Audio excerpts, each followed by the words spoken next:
મનરેગા યોજનાનું નામ બદલવાને લઈને વાવ થરાદમાં કોંગ્રેસનું વિરોધ પ્રદર્શન સામે આવ્યું છે। થરાદમાં રસ્તા રોકીને કોંગ્રેસ દ્વારા વિરોધ દર્શાવવામાં આવ્યો છે।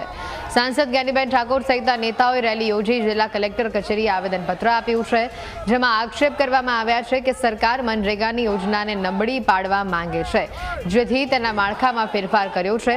ભારતમાં સૌથી વધુ સ્વીકૃત અને કલ્યાણકારી યોજના હોવાથી તેના પર હુમલો કરવામાં આવ્યો છે, જેથી મનરેગાને પુનઃસ્થાપિત કરવાની કોંગ્રેસની માંગ છે।